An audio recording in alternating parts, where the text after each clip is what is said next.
we are all ready. We are going to be live now.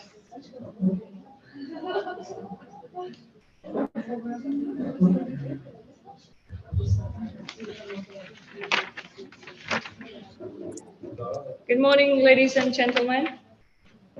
I'm just checking the mic. Alex, could you please include the one?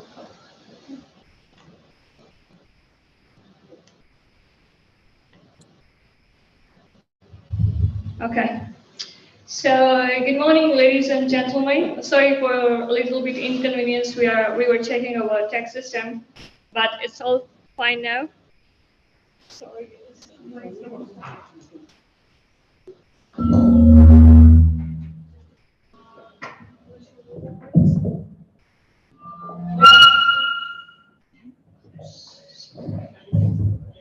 Again, sorry for inconvenience. It just tech system always happen. So once again, I would like to say good morning, ladies and gentlemen, distinguished speakers, and our participants who are joining in person and in online as well. I want to tell you everyone that we are live now as well. We are having global audience joining us from different countries as compared to in-person audience that we are having today. It's my pleasure to be here, and it's my pleasure to witness all these in-person distinguished participants and speakers here. And it's an honor for me and for Journalists and Writers Foundation. I am Priyanka Chahal, Program Associate and United Nations Youth Representative of Journalists and Writers Foundation, an international civil society organizations based in New York, affiliated with the United Nations Department of Global Communication. As we all know, that is the month of March, and it's the time for Commission on the Status of Women 67th session. And on the occasion of UN Commission on the Status of Women, we at Journalists and Writers Foundation co-organized 12 different parallel events, both in person and virtual, in partnership with different civil society organizations and educational institutions around the world. UN advocacy for women's rights and working on innovative policy suggestions, civil society inputs to various UN agencies on the gender-sensitive implementation of the Sustainable Development Goals are the main priority working areas of Journalists and Writers Foundation. We organize year-long training sessions and empowering programs, the delegation of women's rights, advocates youth activists across the world to set a breeze to bring their successful civil society representations to different intergovernmental platforms, including United Nations. We are having currently 13 civil society organizations in partnership from across the world, including United States of America, United Kingdom, Romania, Greece, Brazil, India, Germany, and Kyrgyzstan, as we are having today here. During this 67th session on the Commission on the Status of Women, JWF is organizing this hybrid event here in collaboration with UN Women Kyrgyzstan, UNDP Kyrgyzstan, and having the partners as women tech makers and campus scholars as we are here at this venue right now. We will be having very interactive expert panel discussion and interactive dialogues on steps and initiatives to accelerate implementation and measures to build capacities for mainstreaming gender equality across policies and programs. We will also be having a general discussion on the status of gender equality, identifying goals attained, achievements made, and efforts underway to close the gaps and meet the challenges. Right now, as we all know, that we are all aware of the title of this event, which is InnovaSHEon, Women's Empowerment Through Innovation and Technology. We are live and in person as well, and we are having expert groups of our panelists. They're gonna have sharing their remarks here, and every panelist will be having 10 minutes. We are having our program divided into 2 sessions. The first session is gonna be live and recorded, and the language will be English. Английский язык. Да? Ну, я знаю по-русски чуть-чуть. And today, as I mentioned, that it's divided into 2 sessions. The second session, that's gonna be after the break. So we're gonna have a coffee break for some refreshment. After the break, we can have multiple languages: Kyrgyzский язык, русский язык, and English язык. So 3 languages: English, Russian, and Kyrgyz language. So I hope that interaction will be really interactive and insightful for all the panelists, for all the participants here, and for all the audience that are joining us today online. And for your kind information, I would like to tell you that we are also live on our YouTube channel. And we are also having our one event page on the NGO CSW where it's also live. So basically, we are all live here and everybody is watching you over this two laptop system here. Now, by not taking a lot of time ahead, I would like to invite Vice Mayor Ms. Victoria for the opening remarks for this occasion. I would like to ask you to give a couple of comments. Thank you so much. There you go. The floor is yours, Ms. Victoria. Thank you. At first, I'm sorry for my English because I don't have any practice many time for a long time. Very good. Dear participants, I'm glad to see you here at the Women's Empowerment through Innovation and Technology panel discussion. As a female leader, it is a pleasure for me to be the speakers at today's panel discussion. The topic of discussion is relevant at all times in the context of globalization and digitalization of the world community. The Kyrgyz Republic joined the Beijing Platform for Action identified a number of international conventions, including the Convention on the Elimination of All Forms of Discrimination Against Women, and signed of Millennium Declaration. Today we have adopted such fundamental laws of the Kyrgyz Republic as on state guarantees for ensuring equal rights and equal opportunities for men and women, and on social and legal protection from the domestic violence. According to the official statistics, in Bishkek, the resident population was approximately 1 million people. The economically inactive people population amounted to 255,000 people, inactive 503,000 people, of which 482,000 people are employed and 21,000 unemployed. In last year, almost half women accounted as employed people. Traditionally, due to the large family, female employment is significantly lower than male. Unlike other regions of Kyrgyzstan, in Bishkek about 82% of citizens, including women, are employed. The maximum concentration of women among workers is observed in education, healthcare, and other services. The other spheres are hotel and restaurant sector, manufacturing industry, information and communication, trade, financial activities, and public administration.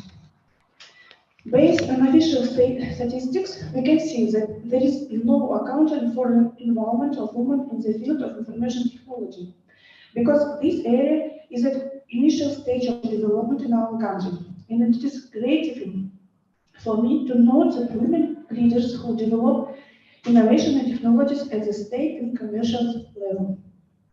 It is important to note that the neglect of gender aspects not only in the sphere of labor activity, but in everyday life leads to the deepening of social and economic problems.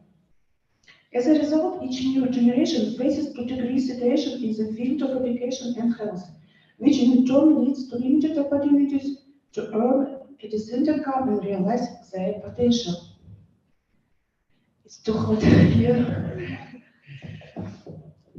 This is due to the lack for not only professional skills, but also the general skills that ensure economic success, career growth, and culture of health.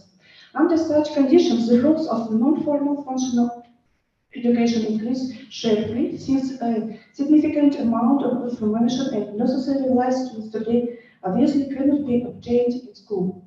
According to official data, about 1.3 million girls from born to 17 years old are registered in our country. About a third of them live in Bishkek. Today, we are systematically working for developing IT education in school and even preschool levels. For example, one recently, on the basis of kindergarten number 22, was opened first in the country's STEAM Resource Center. This is an important step forward because we live in the age of computer literacy, technology, engineering, robotics, creativity, for which should be created the most comfortable conditions for children's development. This, the support of Girls in Science UNICEF projects, out of 81 schools into the public, 51 Bishkek schools are involved in the work of these projects. Within the framework of which 168 girls of 11 grades were selected. At the end of last academic year, out of 168 students, 105 entered higher education institutions in STEM areas. I believe that such invitation projects contribute to the development and disclosure of the potential of our young generation. This, which can make a significant contribution to the development of our republic. During this year of independence, the women's movement has become a significant part of the overall process of democratization of Kyrgyzstan. However, at the present, we are still experiencing a number of problems where the role of women is insignificant. These are economic opportunities for women, especially in business, access to education during all life, expansion of women's rights in all spheres of our activities. These and other issues, I hope, will be discussed today and we will be able to develop constructive proposals for improving the role of women in our society, especially in the field for IT technologies. Thank you. Thank you so much, Ms. Victoria. It's really a pleasure to hear your remarks in the opening session. I just missed a little bit part, which is very important. We have a very short introduction video about our event and about the theme, and then we're gonna play a short video just for 2 minutes.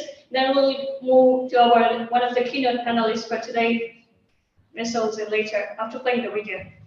67th session of the UN Commission on the Status of Women. The Journalists and Writers Foundation, in partnership with Women Tech Makers in Bishkek and Compass College, is organizing a hybrid parallel event on InnovaSHEon, Women's Empowerment Through Innovation and Technology, on March 11th, 2023 in Bishkek, Kyrgyzstan. This event contributes to the UN CSW 67 priority theme, Innovation and Technological Change and Education in the Digital Age for Achieving Gender Equality and the Empowerment of All Women and Girls. In recent years, there has been growing support to promote STEM education among women and girls in Kyrgyzstan. However, women are underrepresented in careers in science, technology, engineering, and math. Expert speakers will discuss the impact of innovation and increasing e-commerce for women's workforce, improving the vocational education system, creating gender equal opportunities, and civil society actions to promote positive social change in Kyrgyzstan. Join us in this interactive event to support women in STEM education and empower women in your life and everywhere.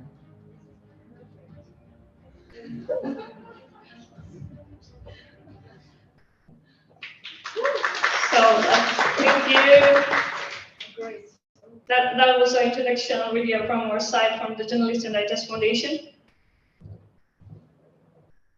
Thank you.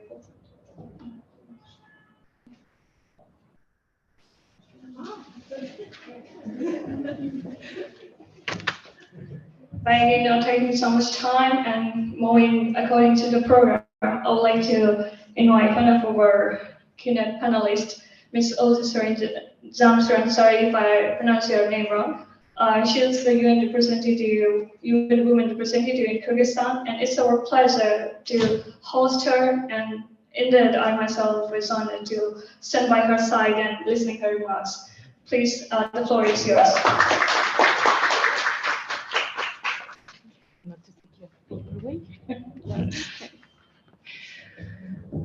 So, greetings to all of you, and I'm very happy to stand here with all of you, and thank you so much for co-organizing this wonderful event together with Young Women and UNDP here in Bishkek, and I'm thrilled to actually meet many of you here as well.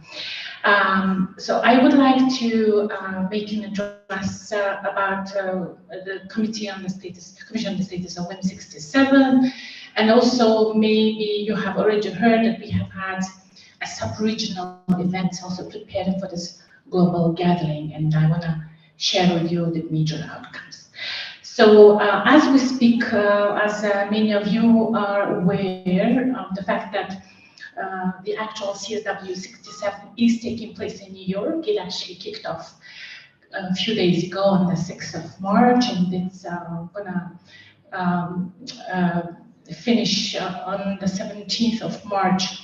And you know that this is one of the first of this kind important gathering this year, first and foremost because it is gathering youth to have an interactive dialogue with the member states. So this is like, I think, happening for the first time ever in the history of CSW that they have organized this dialogue with youth. So it's really great to see that you have also gathered youth as part of your initiative. Another significance of this particular CSW is that it's actually the topic, the thematic area. And the thematic of this year is innovation in technological change and education in the digital age for achieving gender equality and the empowerment of all women and girls. And one of the, you know that it is basically a global norm-setting platform, as a result of which basically we are expecting new global frameworks on gender equality, technology, and innovation, and it will influence the subsequent all intergovernmental efforts, to actually develop the global digital compact as part of the UN Secretary General's agenda, which is called Our Common Agenda. So in preparation to the 67th session, the Secretary General also issued a report, very important report, and those of you who would be interested, we will share the link so that you can actually look into the depths and the finding of the report. So basically it analyzes how technological change is impacting today already gender equality and how innovation processes can be harnessed to develop new services and products that would fulfill the needs and human rights of women and girls in every part of the world. And I think it's important to also say that the report, of course, also highlights very concrete challenges and barriers, which are of mostly like systemic nature, that are preventing women girls from, realizing their rights to the fullest and reflecting the ways how to distribute the benefits of digitization equally to achieve these SDGs. So fast forward to our sub-regional event that had happened actually in Bishkek. I'm very proud to actually mention that Kyrgyzstan government actually decided to host a Central Asia consultation. I'm very sorry I cannot see you behind the screen here, but I have to stand like this. This actually consultation happened on the 28th of February, bringing the representatives of the government, civil society, private sector. Many of them were also youth and those who are actually practitioners in advancing women, girls' access to IT and technology from our region. And this consultation actually discussed very concrete issues around challenges, but also very concrete solutions and ideas that sub-region wants to share with the global community. And as we speak, our representatives who were there from sub-region now are in New York, also sharing, discussing, and we are now eagerly waiting for their return to discuss so what and how we are going to follow up at our respective country levels. Now, so I want to highlight only a number of key findings, key conclusions from the sub-regional event, which I believe, has also direct relevance to the topic of today's meeting.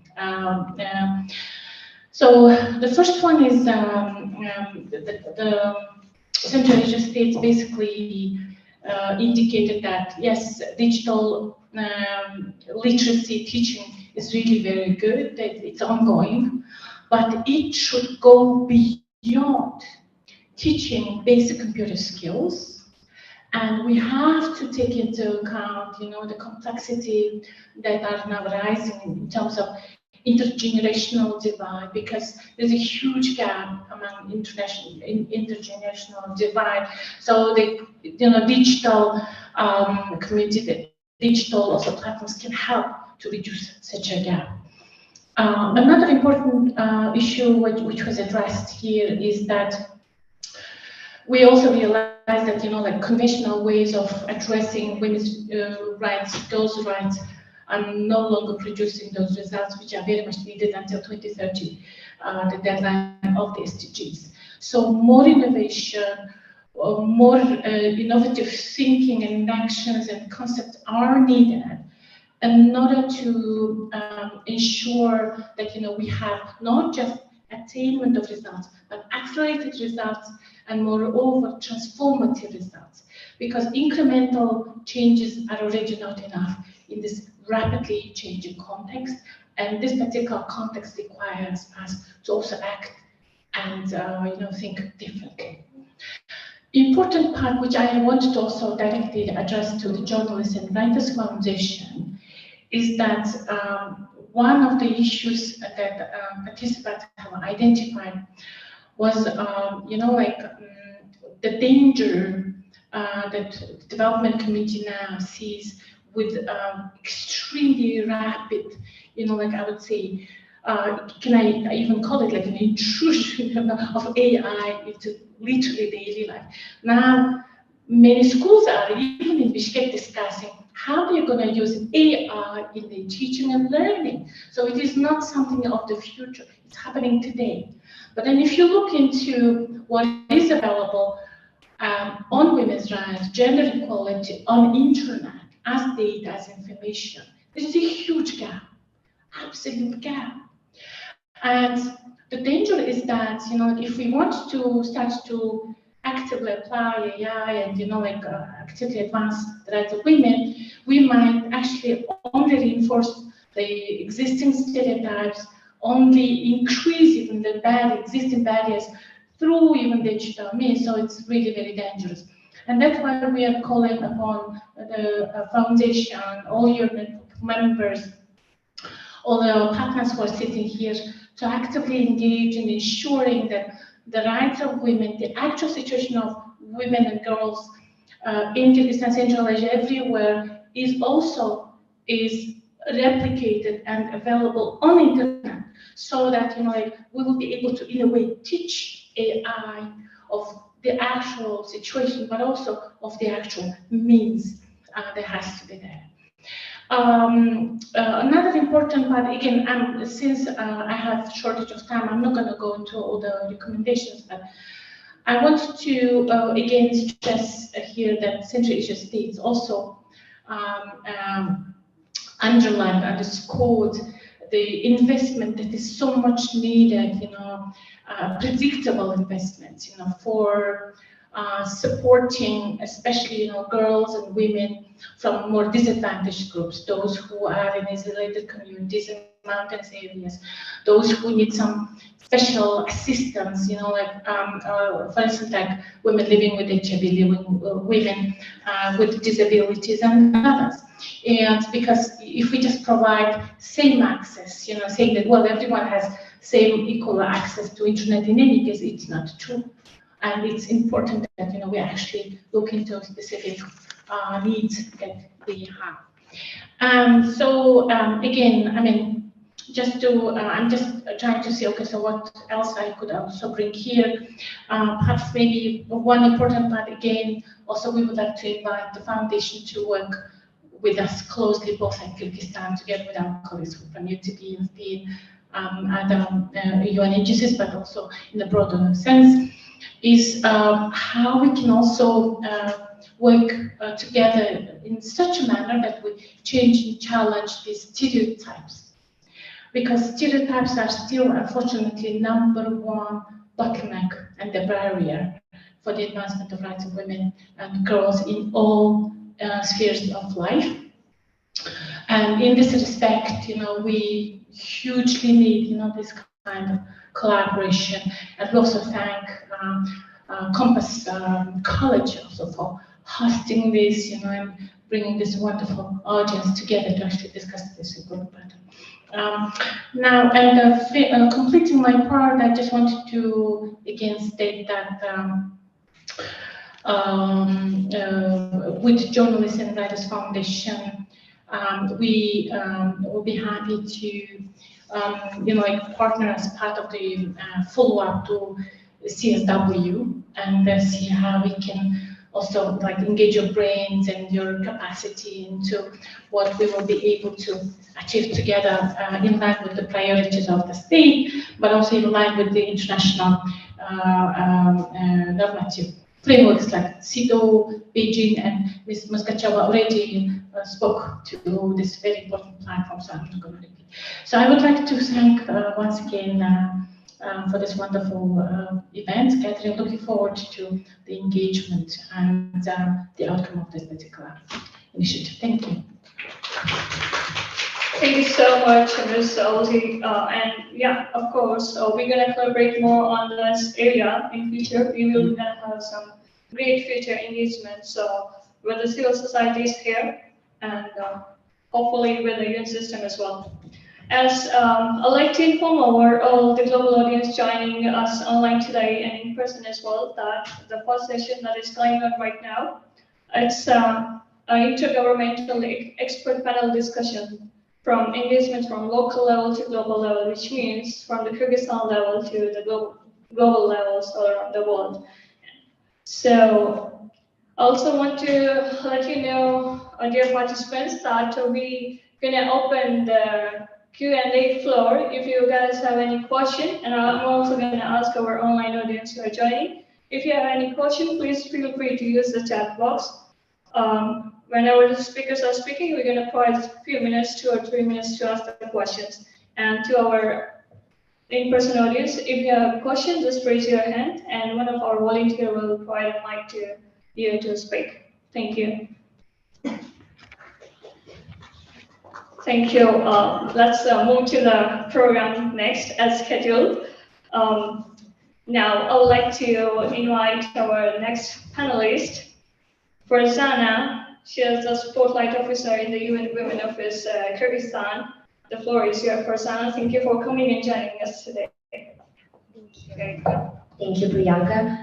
Good afternoon, ladies and gentlemen, and everyone here. It's my pleasure and my honor. Okay, I shall stand here right now. Yeah, I'm watching you here. Okay, and yeah, good afternoon, good evening, good morning, everyone who is joining online. This is my pleasure and my honor to be a speaker today here, and thank you so much, for to the Journalists and Writers Foundation and Priyanka, for reaching out and inviting us to be part of this event. And if we can have the presentation. So a lot has been said already, right, about the Commission on the Status of Women, and we all know and understand why it is important, to have innovations. And literally, when we start talking about the innovation, what is innovation? Anyone, just 2 words. What do we understand when we say innovation? Something new, a change. Yes. Going forward. Something new, a change, going forward. Absolutely, thank you, Xenia, very much. So this is something that we do, thinking outside of the box. This is something not far from the standard. This is not the standard way we got used to do something, right? And I'm pretty sure all the colleagues here, I've seen, the list of the panelists. It's an amazing list, and I'm really honored to be part of the speakers because we have so much to learn from you. But at UN Women, we also involve and engage a lot of innovations. 10 minutes is not enough to, just the first one. The first slide, please. The first one. Yes. We can speak about the design thinking. We can speak about the positive deviance. We can speak about many other, innovative tools and methodologies we're applying. But since I'm particularly working, at the project, this is the joint EU and United Nations initiative, which is called Spotlight Initiative, a global one. It's also implemented in other countries, not only Kyrgyzstan. I would like to highlight, and share what I believe is being really innovative, and working in the and no, it's working not only within the project, it's working not only within the community, but it can be applied to various sectors that we are working, and all of us, because I know that we here have also representatives from media, and we'll return to the later. So if you can screen on the screen, it says Gender Action Learning System. Has anyone in this audience heard about the GALS methodology? Okay, we have one hand there. All right, that's great. Another one, lovely. So for those who are not familiar, with what this is the GALS methodology, it is a community-led empowerment methodology that aims to promote harmonious life and relationships free from violence. And those relationships are not just, we're not talking about the relationship between man and woman, between the spouses, between the partners. This is about the harmonious and free from violence relationship within the family members. And we have children there, we have elderly people there, right? And when we are talking about the families, of course, we're talking about the entire community, right? Because in the community, there are so many families who are interacting and having a relationship with each other. And yes, whenever we talk about the gender equality, why it is important to promote life free from violence, we can't just come, with this lecture format and saying, hey, this is what do we mean by gender equality, and this is why it is important. No, this method is not working because it's coming like an imposition of a certain idea and concept, which is usually also, foreign and unknown, to a certain group of, people or the specific community that we're working with. And what is unique about this methodology? There is nothing about this bulky, heavy concepts. There is nothing about, explaining what is this term, like what is gender equality, what is empowerment, what do we mean by, equality or inclusivity? Not at all. The main tool here is drawing. Can we move to the next slide? Yes, we all know what is drawing, right? Рисование. So when was the last time you were just sitting and drawing something? Can you recall? Okay, during the lesson, right? If we have artists sitting, and those for whom drawing is part of their profession, like in daily routine, yes. But for the rest, I'm sad to admit that it was a long, long time ago. exactly. And it's also shameful for me personally to admit that before, like figuring out what is this methodology about, I didn't really draw. Like last time when I was drawing, it was maybe when I was 17 or 18 at school. And this is such a shame, because there is so much research, in the world that states that drawing is super important. It's important for our health. It really helps, to clarify the concepts and the ideas, big complex things that are so messed up in our heads. Once we just start drawing, it just gets easier, right? We can put the entire big idea very simply using the pencil, the pen, and just drawing.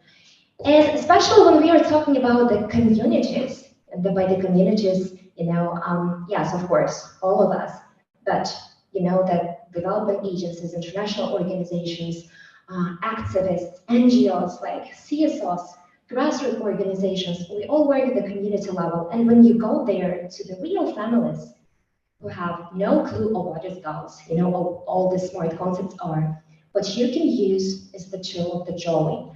So the methodology itself, it has 5 tools, and it's not like 1-day training or 2-day training, not at all. And by the way, these are the 5 tools you can see, right? We have visioning, and how it happens. You literally take the pencil and you start drawing of what you are dreaming about, or what is your vision.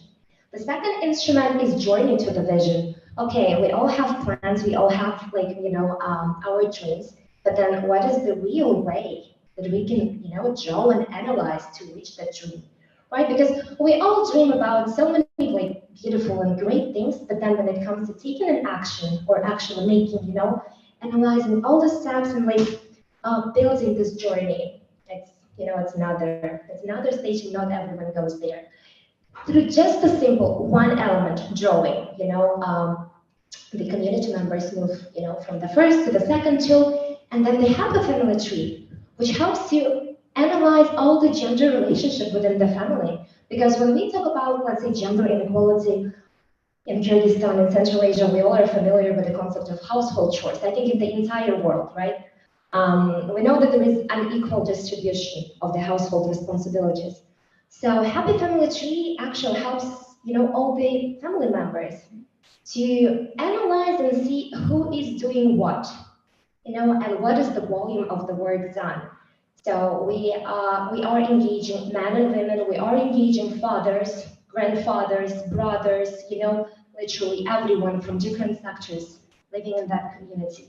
And when they see that something is wrong, like why my daughter is doing all the household, chores, and I'm just coming from the like either field or the work and I'm laying on the sofa, for instance, and no one is telling this man that you are doing nothing or this is not okay by the drawing and self-reflection. So drawing is also stimulating the thinking and self-reflection.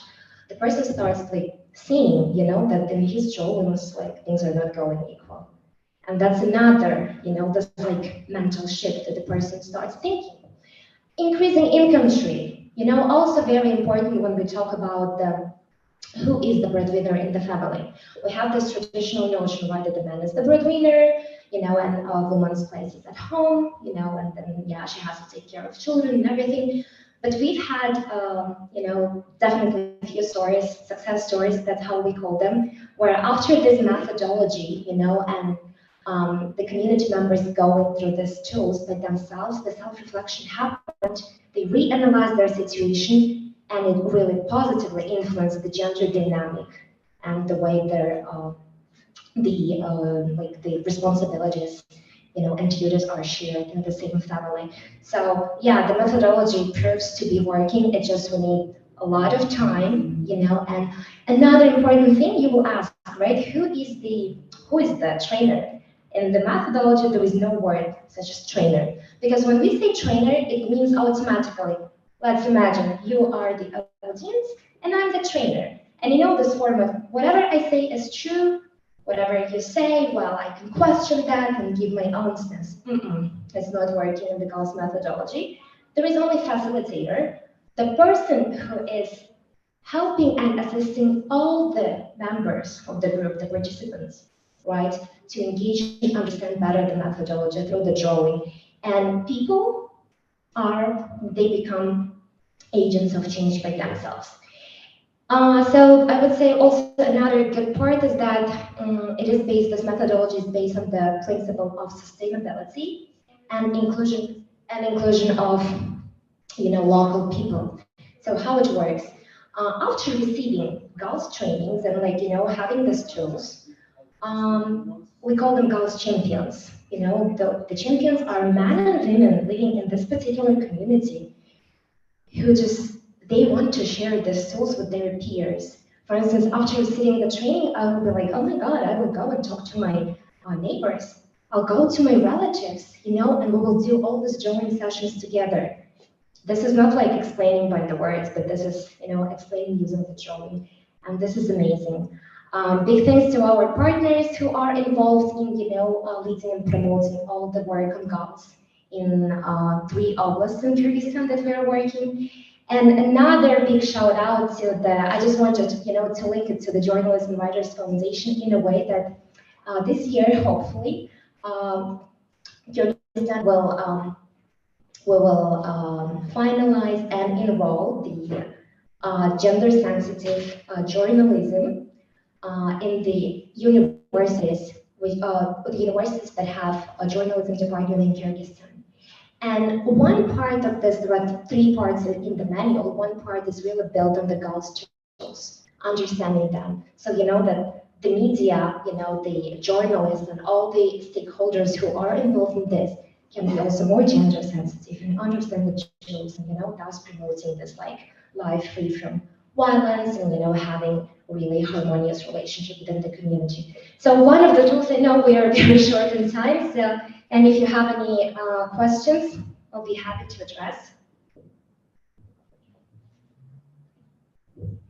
I mean, if I have 1 minute, I can just add the gender should be fun. Everything should be fun, right? If it's something boring, we're not gonna like pay attention or we'll just get distracted. So whatever we are doing also the part of innovation, it should be fun. If it's fun, people like it, people get involved and they want to be part of this and promote it further. Thank you. Thank you for that. That's really a very comprehensive presentation as well. And gender is fun, yeah. That's really great, hearing and enjoying the presentations from such panelists that we are having today. It's our honor. Thank you so much again. So now, ladies and gentlemen, and I hope our online audience is also enjoying the program because it's really getting interesting. So stay tuned with us. Now we are moving to our next panelist. Let's welcome Janet Janiskisi. Let me introduce her just in a very brief line, not to take much time. Janet spearheads innovation works as a head of experimentation at Accelerator Lab of the United Nations Development Program in Kyrgyzstan. The floor is yours, Janet, please. Thank you so much. Thank you. Thank you very much. So I see actually there are so many women gathered. I hope there will be more gentlemen actually be joining because whenever we talk about this gender issue, it is not only women's issue. There should be men's issue and together a collective issue. Okay, girls, listen. Are you interested in the future of work? Raise your hand. Yes. Yes. Do you want to be future ready? Yes? Good. Yes. Do you want to know those industries that will be growing very fast in the coming years? Good. If you are looking for this answer, it is go no further than STEM. What STEM stands for? What is science? STEM. Science, technology, engineering, and math. Okay, easy to just. Good job. Yes, it's my girlfriend. Girlfriend. Okay, good. But before going further, I do want to elaborate this concept well enough, okay? So whenever we talk about STEM, it is not just limited into 4 subjects. Not correct.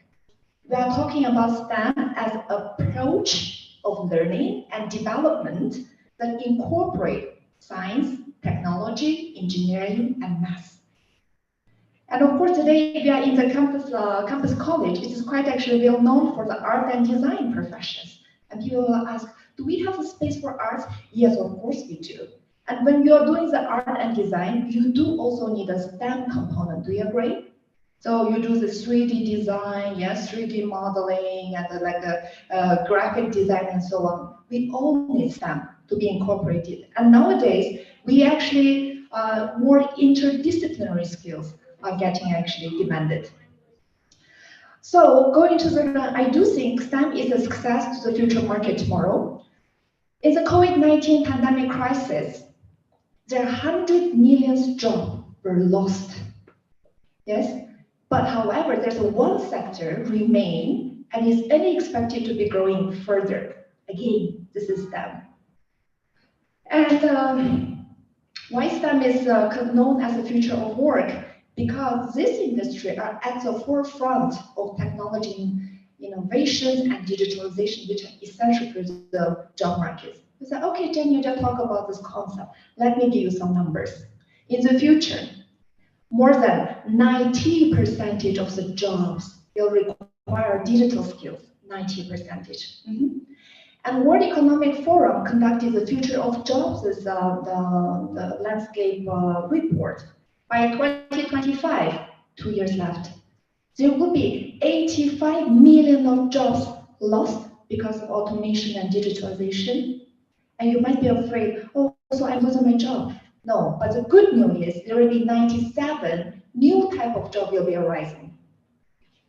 So, Uzi, you mentioned about by 2030, why it is important for United Nations and for all whole over society, because we have this kind of milestone achieving sustainable development goals by 2030. Imagine what?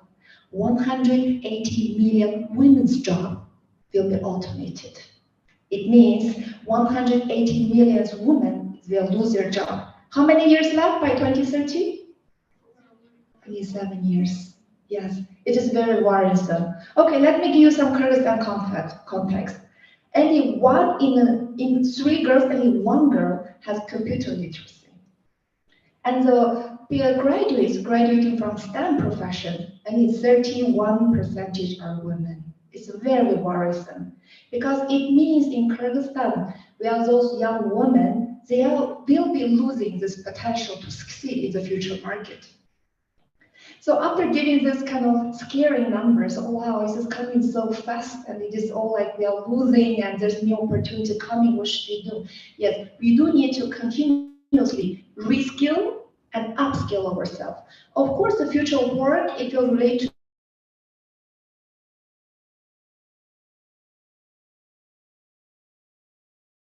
thank you. So men, compared to men, women use less technology and innovation to do this upskilling and reskilling. That is why United Nations Development, together with our other partners, UN Women, UNICEF, UNDP, we are investing in technology and innovation. We are investing in STEM for gender equality, which is very much relevant to today's global topics. Why is a woman less likely than men to use the technology and innovation? This is a very complex kind of question. But I make a couple of reasons is clear for you. Lack of the infrastructure to do the digital learning and the digital skills again. So I'm glad that today we have an eating box. Halan Sultana will talk more about how they are, yes, growing the digital infrastructure in Kyrgyzstan. And compared to men, women has less economic opportunity to buy those digital devices, buy this kind of computers, laptop, or to for the learnings.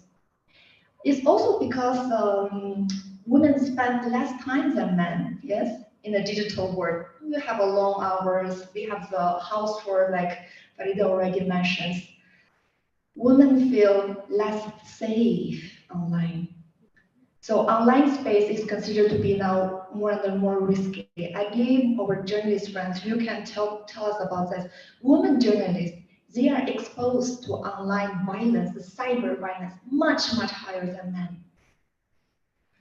And going further, we just want to let you know that women do need technology because in order to develop skills for get future ready.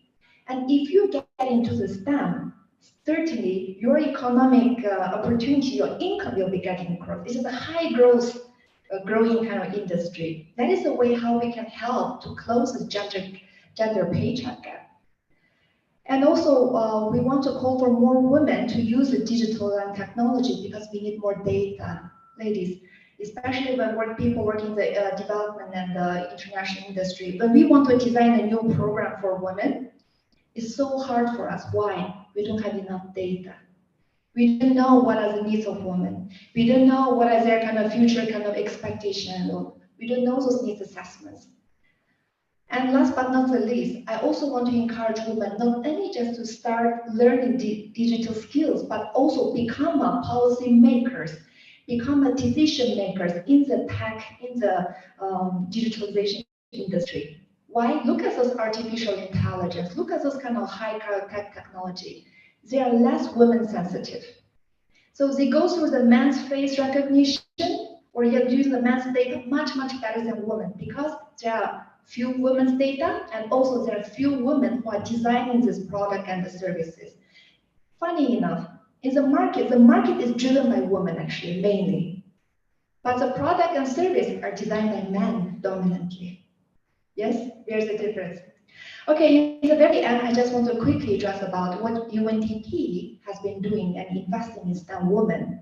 Number one, we are investing a lot to build the STEM community. We call STEM for all. So we encourage all both men and women, please join our STEM community. Right now we have 32 organizations, starting from government sector, civil society, private sector, feminist group, religious communities, they are all in this community. Second, we just conducted the needs assessment research, and this will be published in April this year, 2023. It is the first ever needs assessment of STEM women in Kyrgyzstan after the COVID-19. We are doing a lot of storytelling campaign. Uzi, you mentioned this is the top number challenge one question, how we can address the gender-based stereotype. We need those role models. Until women see who are those role models, until they see it, they can believe it is possible to happen. And if you go to right now, Instagram, Facebook, Twitter, LinkedIn, UNDP, KG, you will find we've been telling story of many STEM women. And this year, 21 STEM partner story we are just telling. And we've been doing this for many years.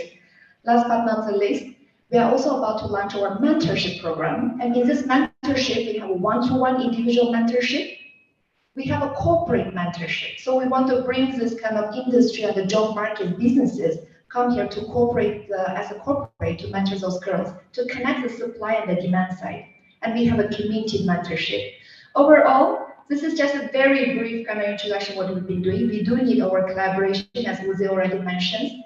In the very end, I want to mention, like, in order to create this woman empowerment, I think we need 3 key components. One, yes, we do need to increase the women as an agency, self-confidence, skills. Second, we need to provide access to resources for women. And third, we need an enabling, empowering environment for women. So girls, the future of work is about to STEM, going into the STEM, and you have absolutely all possibility as long as you believe in yourself. So wish you all good luck. Thank you. Jenny. That's so energetic, really. Thanks a lot, Jenny. I'm sure that it creates a little bit more energy and all the women here, and also to the women who are joining us online. So I'm glad to know, and we at Journalists and Writers Foundation are also glad to know that UNDP and UN System are really doing great on this area and to the empowerment of women in this time. It's glad to know, and we will also make the report about this event later. Now, moving ahead for our program, now please allow me to welcome our next expert panelist, Talant Sultanov.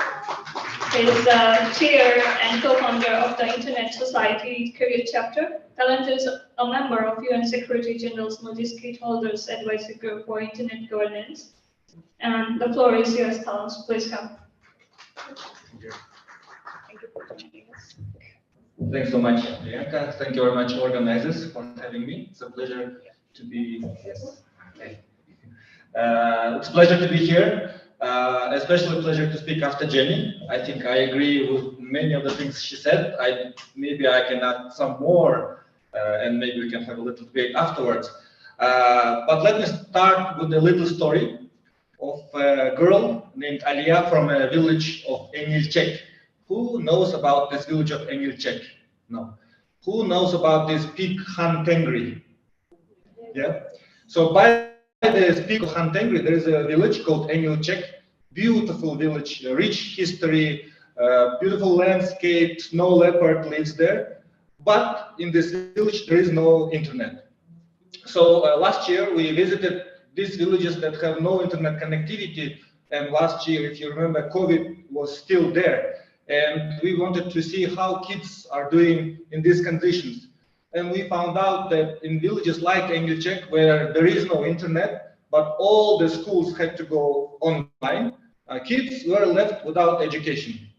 And Aliya, 12-year-old girl, had to be sent to Karakol to stay with her family, not family, with relatives. Her family stays in the village. She goes to Karakol and continues her education there. And when we spoke to her, she says, 1, because we have no internet, we have to leave our families. 2, internet is expensive. So my family gives me 100 soms per week for internet connectivity. But if I want to access all these online video courses, my internet runs out very quickly. 3, my classmates, they, for example, want to become programmers, but they don't have laptops. So instead of being programmers, they want to become drivers, they want to become labor migrants. So these are issues that are present in rural communities of Kyrgyzstan and other countries. And we at the Internet Society Kyrgyz chapter were trying to resolve these challenges. So how do we do it?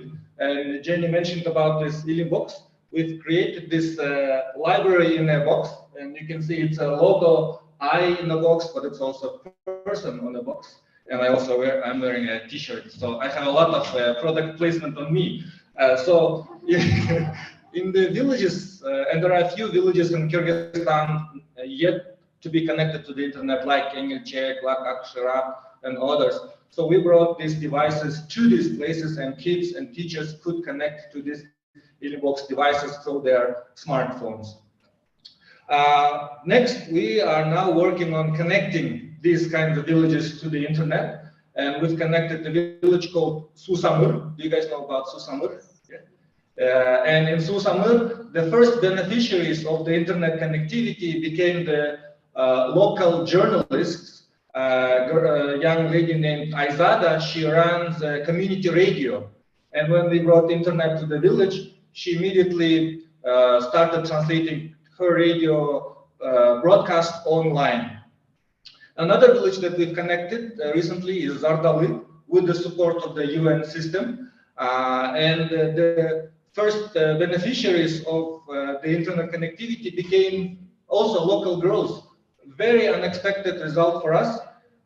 We did not realize that in traditional kind of villages of Kyrgyzstan, for girls to go outside freely, it's not really possible. They have to stay home most of the time. But this internet hotspot that we built in the school became like a safe space for girls to come as a group and start using internet in the village. And there is one girl there, a young girl, her name is Rayana. And in addition to the internet connectivity, we brought devices donated by the different people, by different organizations. And one young lady scientist, member of the Academy of Sciences of Kyrgyzstan, Miriam Toycheva, she gave her smartphone.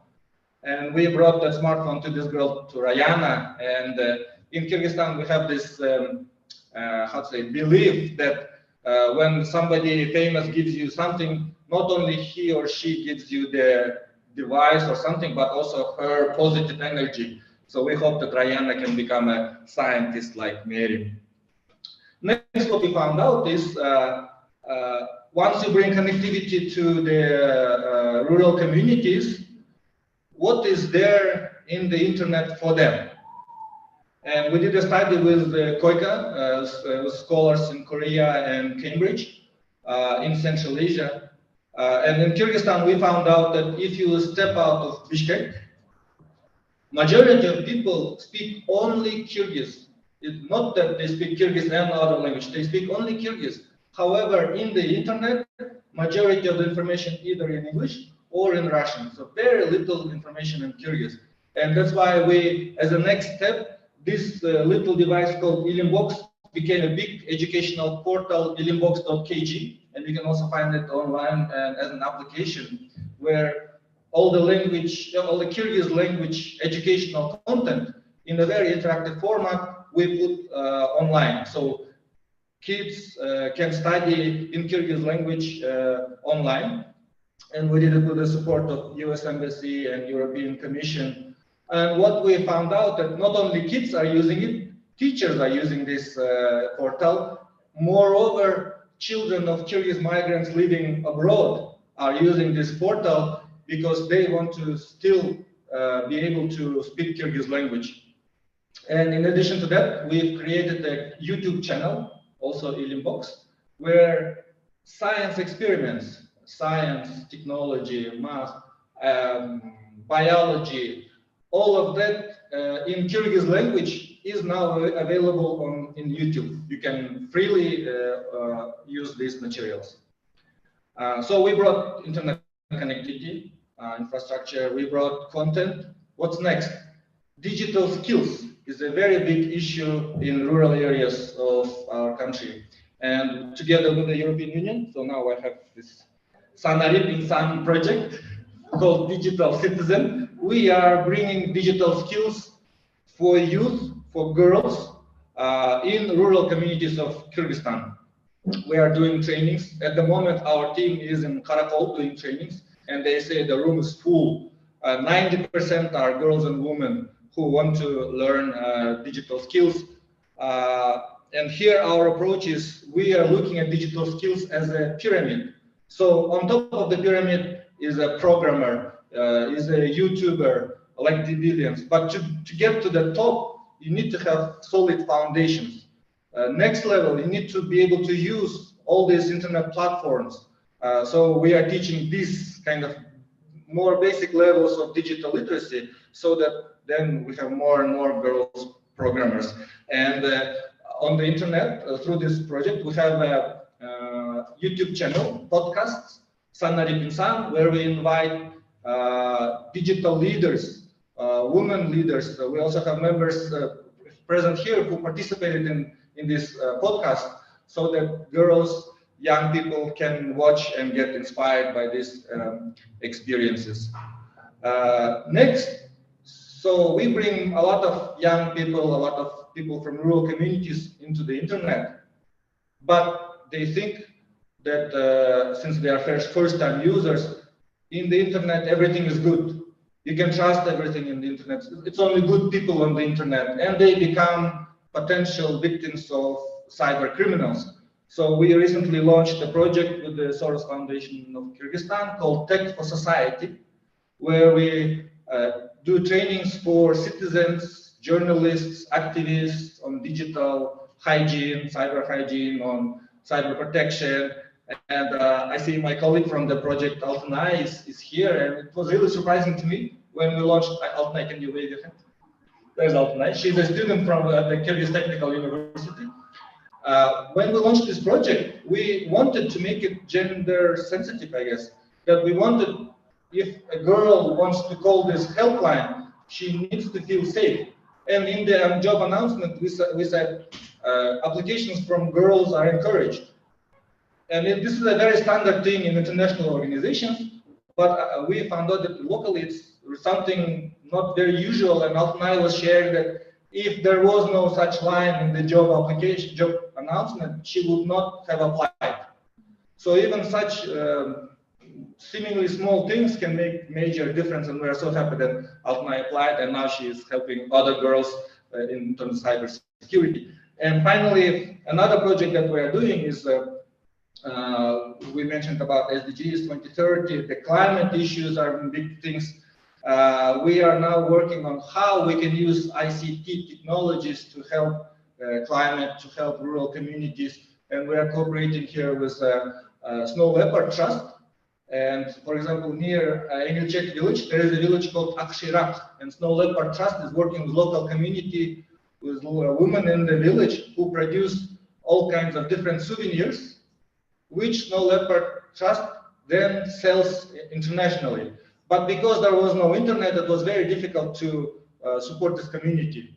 And the idea is that the local community protects the snow leopard, and with that, more tourists will come, more tourists will buy their products, and that way there will be more sustainability for climate. And that's why we want to connect these kinds of villages to the internet, to open more opportunities for local communities, for women in these areas. And I would like to conclude maybe with a few takeaways. First takeaway in our work, the first principle is girls first. Why? We want to make our work convenient for girls, interesting for girls, useful for girls. For example, we did, and women, we did a training in Osh, 2-day training where people from rural communities came, women from rural communities, and they could stay because there was a hotel. But at 4 o'clock, all the women started to pack things and ask our permission, can we leave the training early? Why? Because they came from the village of Mirzaki. So they had to find a taxi from Osh to Uzgen, change at another taxi to get to Mirzaki, because at 6 o'clock, animals come home, they have to take care of animals. Children come home, they have to feed children. Nobody frees the women from these chores, so we have to kind of understand the realities. Another interesting case we heard, maybe you know this activist Nazgul Turdubekova. She works with women issues, and she says they have many women's chat groups on WhatsApp. And she says at certain hour the women chat group become very active. What do you think? At what time the groups become very active? very late in the evening, like after 10. And I said, why? And they said, because our members in the chat group, until 10, they have so many chores, they have no time, but only after 10, women become free and stay until 2, 3 in the morning discussing important things. Girls first. Second, rural first. We are so lucky to be in Bishkek, so many interesting things happening, like today's InnovaSHEon. Yet, if you go out to Osh, to Talas, to Batken, very few opportunities. And when we do trainings there, participants are so happy that people come and do trainings there. Third, mobile first. As we saw, not a lot of people have laptops and not a lot of people have access to the internet, fixed access to the internet. All the people, especially in rural areas, especially young people, are using mobile phones to access the internet. So whatever content we produce has to fit into mobile screens. It has to be light so that Aliyah doesn't run out of her money on her telephone.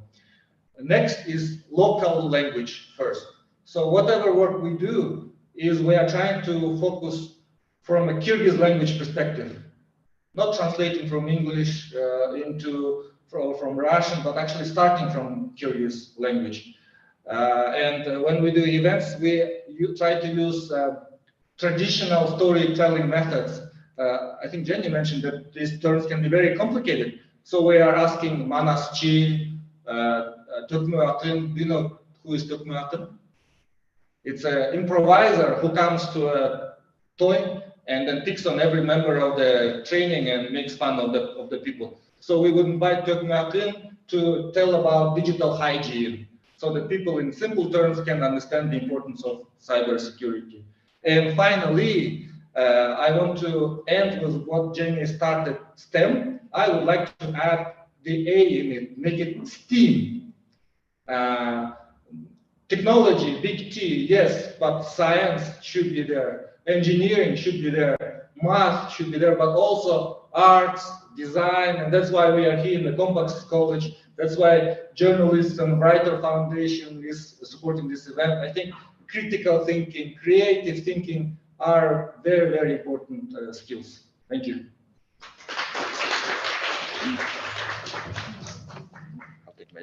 Thank you so much, Alan, for such an insightful remarks. I think we all agree with the statement that it's always the remote areas and the rural women who are of the most vulnerable group and out of the connections and opportunities. So now we are moving ahead and we are taking the very important notes from Colin as well and as well as from our previous speakers. So again, ladies and gentlemen, I hope you are feeling well. You can stay hydrated. You just grab a bottle of water. I can feel that it's a little bit hot. Spring is around. So anyway, yeah, kind of, but it feels like summer. Let's move to our next speaker. We have a little bit update in our program that one of the speakers who must be joining right now from Canada, but we have some technical issue, so we'll be joining online after the break. But we have our another speaker in place of her. I would like to invite Ksenia. She is the lead of the Women Techmakers Kyrgyz chapter, and floor is yours. And they are also one of our partners for this event, InnovaSHEon. Thank you, Priyanka, for a really warm welcome on a hot floor after the competition is high. Those people, they put the standard high, so I need to jump a little. So anyhow, I'm glad that you are here with us today in Campus College. Thank you them again for providing us with this amazing menu so we can share our wines to the world.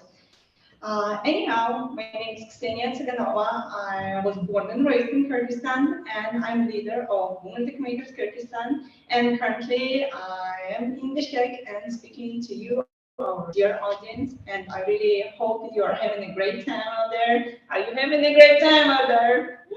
Yay! That's the spirit. I like it. So why we even doing what we are doing? So Women Techmakers is the Google initiative that started in 2013. Yeah, a little story time. It started in 2013 because Google decided we need to support women. There should be more women in STEM. What we should do, we should inspire them to go there. How we do that? Because there are already women in STEM and they can be the role models for another generation of leaders, of women. And thus, they started the initiative, and in 2019, it finally came to Kyrgyzstan. And now, in 2023, we have an event like this, InnovaSHEon. And why I want to address why it's so important that we are still trying to do our best. When you do the events, first you should think about the people. As Talant said before me, a very great word, you should think about them. You should come from understanding of their perspective, of their hardships. The struggles that someone in Bishkek has are very, very different from someone from Osh or Jalalabad, Batken. Like even you go a little from the city, like in Kant, in a small town nearby the Bishkek, it's very different for them. And innovation is different for those people. And our work as a women makers, as we call ourselves with TMPG, is about doing our best to provide. As we all know, the information is already there. But how often you can find all the information you need in one place? Especially if you're a girl and you have a ton of chores and you need to finish your studies and go home, care about your family. And then on top of that, you need to educate yourself. You don't have time for that. And this is why initiatives like ours, we are working hard to provide the safe environment, the community, to unite like-minded people, to show not only for women, but also for men that we are here, that we are part of the community. We are trying our best.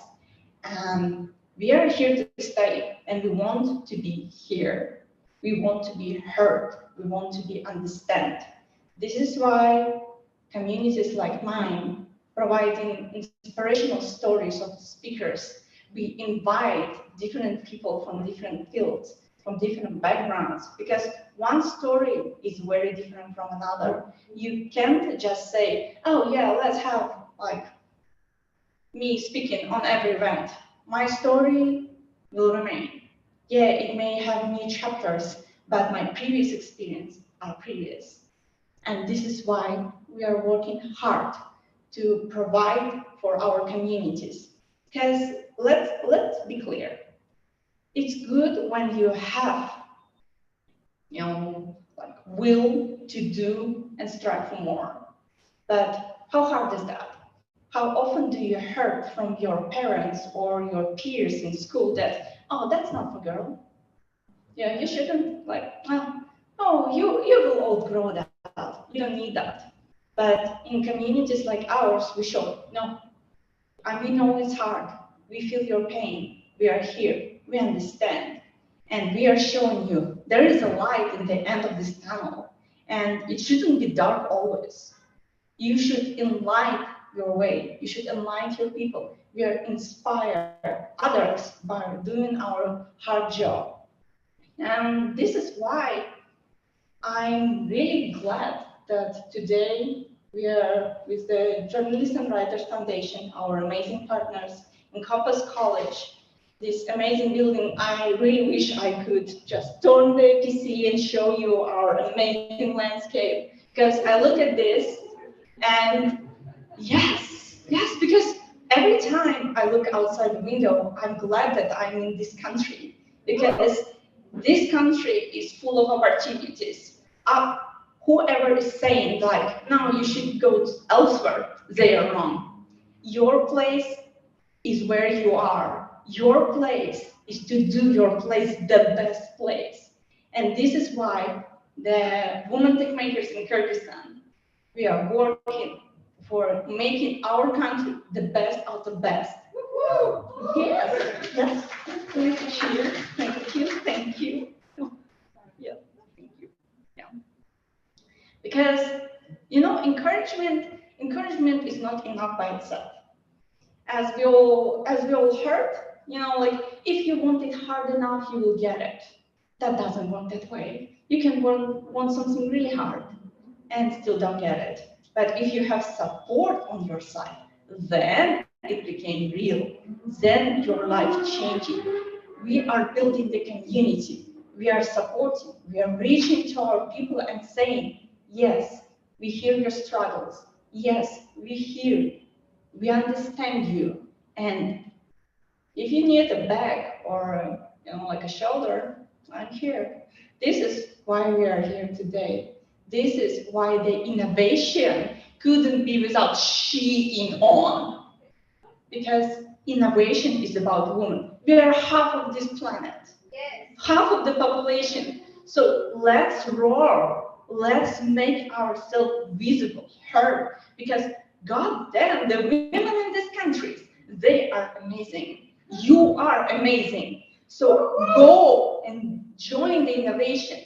Yeah, like someone says, 2025, 2030. Yeah, like someone says, not enough time. No, it's just the right time, just the right amount of time to start an action, to do something, to make better, to learn, to upgrade. So, ladies, join us in this InnovaSHEon because it's about you too. Thank you very much.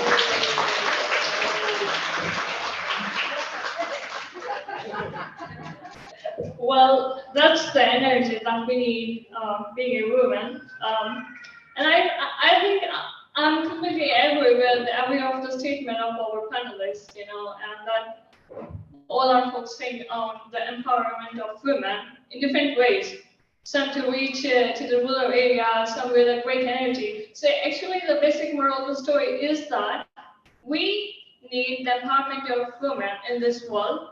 We have one planet. We have, well, male and female, okay, well, we need the empowerment, and it's always like to reach out the rural part and remote areas as well. So as we are in Bishkek, we are in the center of this country, this is the capital. So I also, on the behalf of Journalists and Writers Foundation, we also recommend you to empower women in technology, in STEM, and to promote more empowerment and promote education, because education is really important, including STEM.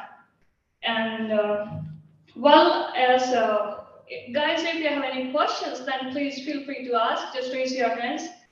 I'm sorry that the language of the first program is English. Some of the panelists and the speakers, some of the participants here sitting may not understand the English language. Да? Но много не понимают по-английски, но извини, второй сессия будет по-русски и кыргызский язык. Okay, so we are moving ahead for a very brief break for some refreshment right there. So stay tuned with us, and we will. I want to say thanks to our online participants to joining us today, and thank you for. I have some chat here. Let me just read. The Journalists and Writers Foundations are saying thanks to all the audience who are joining here online. I'm not watching any question here.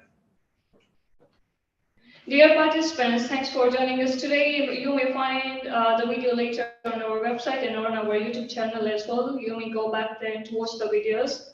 We will also be uploading everything on our website, including the reports. So please feel free to go to the www.jwf.org. We are at the Journalists and Writers Foundation. You are based and associated with the United Nations Department of Global Communication. Me, as Program Associate and UN News Representative to UN of JWF, it's my pleasure to moderate the event with you all guys in person and online participants. And yeah, just to raise the hands and to empower women. And it's a request from us all. And I can see great energy here in the hall. I hope that our online participants can also get some of the energy and just stay hydrated and enjoy and let's support each other because in the end, we're all gonna die. Just support each other and do the good work and make the impacts which stay the long lasting in your country, in your community, and which eventually build the nation in a very good way. So thank you so much for joining us today. We're gonna live the end now, but we will be staying open on the Zoom. It will still getting recorded. We just will end the live session. Thank you so much, guys. You can just join the break session and please stay tuned to us for the second session. It will be in Russian and you can interact more with the speakers. And we have great speakers. And I want to make sure that the second session is going to be interactive expert panel discussion on contributions of civil society's best practices and innovative solutions. And we will also talk about moving on a way forward later on our second session. Thank you so much. You can enjoy the coffee and some light snacks. Thank you.